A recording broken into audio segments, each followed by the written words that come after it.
आप सभी को मेरा प्यार भरा नमस्कार। आज मैं आपको एक सिखनिया कहानी सुनाने जा रहा हूँ। मेरी पत्नी ने खुद को बाथरूम में बंद कर लिया। वह देर रात का वक्त था। उस वक्त मेरी बेटी सो रही थी और मैं शोर मचाकर उससे परेशान करना नहीं चाहता था। मैं बहुत घबराया हुआ था। मेरे बार बार जोर देने पर भी उसने दरवाजा नहीं खोला। मैं सोच रहा था कि क्या मैंने कुछ गलत किया है। मेरी पत्नी का फोन लगातार बज रहा था। जब मैं उसका फोन उठाने गया, उसने मेरा हाथों से फोन छीन लिया और बाथरूम में चली गई। दरवाजा अंदर से बंद कर दिया। घबराहट में मैंने दरवाजा तोड़ा और उसके हाथों से फोन छीन कर देखने लगा। मुझे बड़ी हैरान हुई कि उसने एक नंबर पर मैसेज भेजा था। इसी नंबर से उसे कुछ मिस्ड कॉल आई थी। मैसेज में लिखा था, मेरा फोन मत उठाना, अभी मेरा फोन मेरे भाई के पास है। यह मैसेज पढ़ने के बाद मैं डर सा गया और मैंने उसे कुछ नहीं कहा, क्योंकि मुझे लगा कि कहीं वह दोबारा बाथरूम में खुद को बंद ना कर दे या खुद को कोई नुकसान ना पहुंचा दे। अगली सुबह मेरे दो दोस्त घर आए। उसे बात करने लगे। मेरे पत्नी इन दोनों दोस्तों को अच्छे से जानती थी, क्योंकि वह अक्सर हमारे झगड़े सुलझाने हमारे घर आते रहते थे। वो मुझे और बेटी दोनों को छोड़ दिया। मेरे दोनों दोस्त मेरे पत्नी को समझा रहे थे कि वह मेरे साथ ही रहे। हमारे बच्चे के बारे में सोचे, अलग हो जाने से हमारा परिवार खत्म हो जाएगा। लेकिन इस बार तो जैसे उसने अपना आखिरी फैसला कर उसने साफ शब्दों में कहा कि अब उसके लिए यह जिंदगी जीना मुमकिन नहीं है। अगले दिन उसने घर छोड़ दिया, लेकिन इस बार वह हमारी बेटी को साथ लेकर नहीं गई। उसने मुझे और बेटी दोनों को छोड़ दिया। मैं भीतर से टूट गया था। अकेला महसूस कर रहा था, लेकिन कहीं ना कहीं यह सुकून भी था कि कम से कम मेरी की बेटी तो मेरे साथ है। हम दोनों का लव मैरिज हुई थी और शादी करने के लिए हमें अपने अपने परिवार से काफी झगड़ना पड़ा था।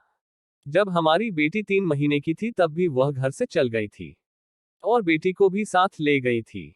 लेकिन एक दोस्त के समझाने पर वह घर लौट आई थी। लेकिन इस बार वह मुझे और बेटी दोनों को छोड़ गई और कुछ दिन बाद लौट के आया तो वह था तलाक का कागज। कोर्ट में सुनवाई के दौरान उसने साफ साफ कह दिया कि बेटी की देखभाल उसका पिता, यानी कि मैं ज्यादा बेहतर तरीके से कर सकता हूँ। मैं और मेरा माता पिता इस बात से खुश थे कि मेरी बेटी मेरे पास रहेगी। मैं बेटी की जिम्मेदारी अकेले संभाली।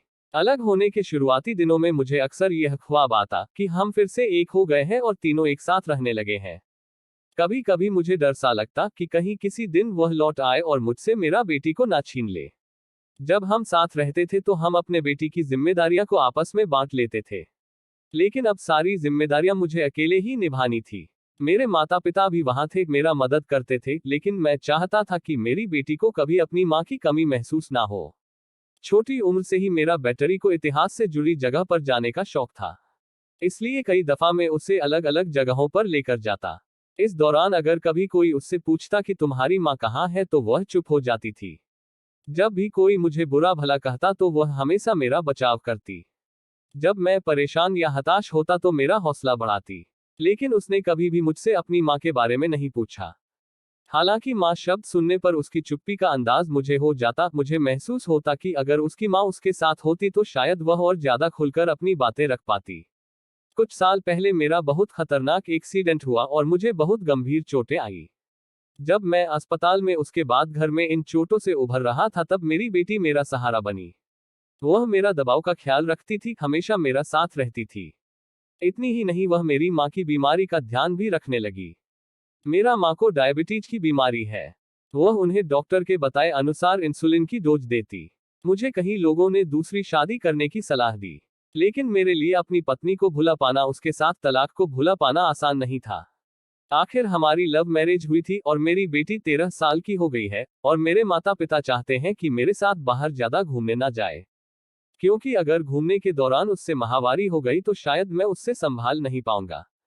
लेकिन मैं इसके लिए भी तैयार हूँ। अगर उससे माहवारी शुरू होती है तो मैं उससे इसके बारे में समझा लूंगा और बताऊंगा कि यह चीज लड़कियों के साथ महीने में कुछ दिनों के लिए होती है। वह कल्पना चावला की तरह अंतरिक्ष यात्री बनना चाहती है। वह पढ़ाई में भी बहुत अच्छी है। मेरा दूसरी शादी ना करने के पीछे एक वजह यह भी है, क्योंकि मुझे लगता है कि अगर दूसरी शादी करी तो शायद मैं अपने बेटी को उतना वक्त नहीं दे पाऊंगा जितना अभी दे रहा हूँ। हालांकि मैं इतना भी जानता हूँ कि अगर मैं दूसरी शादी के लिए तैयार हुआ तो मेरा बेटी मुझे बिल्कुल नहीं रुकेगी और ना ही वह इसमें कोई अड़चन पैदा करेगी। वैसे सच तो दूसरी शादी को लेकर मेरे मन में ही डर है कि अगर मैं और मेरा बेटी के बीच में एक दूसरी औरत आ गई तो कहीं हमारे बीच गलतफहमियां तो नहीं बन जाएगी। अगर वह दूसरी महिला मेरे बेटी को बहुत सामान्य तरीके से भी कुछ कहेगी तो शायद मुझे वह बुरा लगेगा, जिससे मेरा दूसरी शादी भी खतरे में पड़ जाएगा और मैं दूसरे बार दर्द से गुजरना नहीं चाहता।